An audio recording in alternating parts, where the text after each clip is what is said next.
Olá, me chamo Ramon Ferreira e estarei fazendo a apresentação do resumo simples. O resumo tem como título Automedicação entre caminhoneiros transeuntes na BR-163, sinais de autocuidado compensatório e riscos ocupacionais.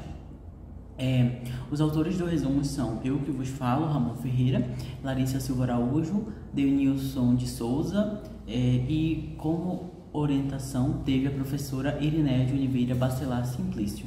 O resumo ele está vinculado ao eixo temático determinantes sociais e ambientais da saúde. Partindo para a introdução do resumo, a gente entende que o uso de medicamento entre os profissionais e motoristas profissionais, ele pode refletir na tentativa individual do manejo de sintomas que estão relacionados a longas jornadas de trabalho, ao sedentarismo, ao estresse crônico, e em muitos casos isso ocorre, o uso desse medicamento ocorre sem o diagnóstico médico formal ou alguma prescrição. No caso, vai se caracterizar como um padrão de autocuidado compensatório, que não é supervisionado, com riscos potenciais à saúde desse paciente, no caso. Tanto para ele quanto individual, quanto para a segurança viária, no caso do transporte.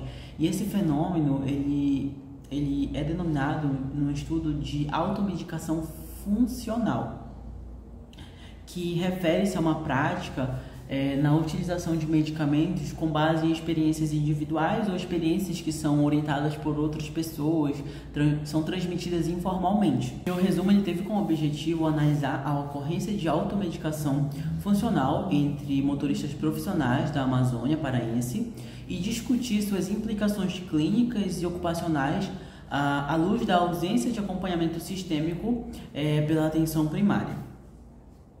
Falando um pouco sobre a metodologia, o estudo ele trata-se de um estudo transversal, uma abordagem quantitativa,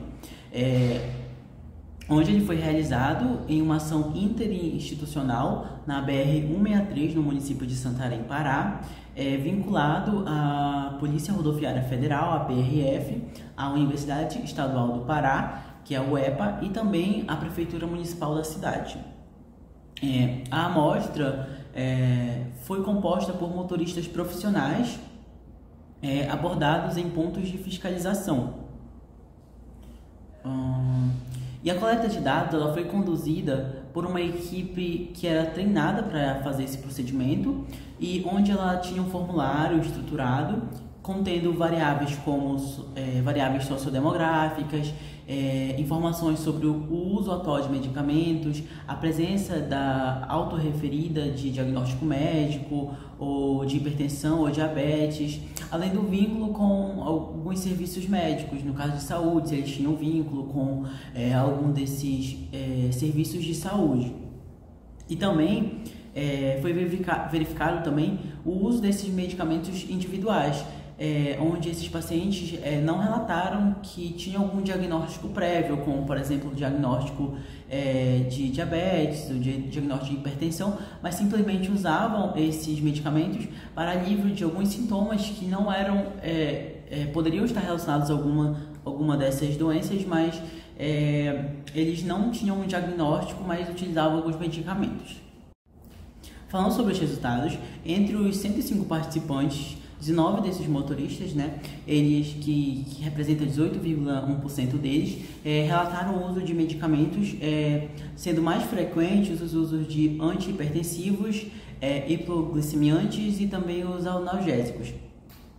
E desses 19 participantes, 10 deles, que representam 52,6%, não se reconheciam como hipertensivos ou diabéticos, configurando uma automedicação funcional.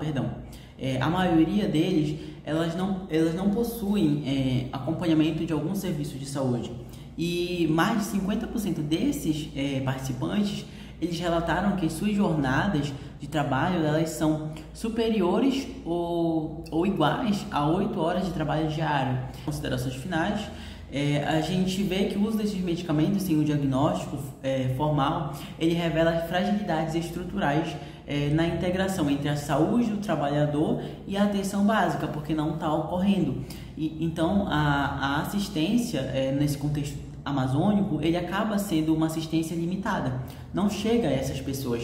E a ausência de um rastreamento ativo e o uso recorrente desses fármacos sem a prescrição médica, eles reforçam a necessidade de mudar as estratégias interprofissionais, intersessoriais, voltadas para atingir esse público. No caso, para a promoção da saúde desses caminhoneiros profissionais, desses condutores profissionais, recomendando-se que haja a implementação de protocolos sistêmicos que visem a triagem, o acompanhamento farmacológico, a educação em saúde também para esses caminhoneiros, para que possa haver uma prevenção dos agravos relacionados à automedicação e também à mitigação de risco quanto à conduta segura desses medicamentos. Essas são as minhas referências. Muito obrigado.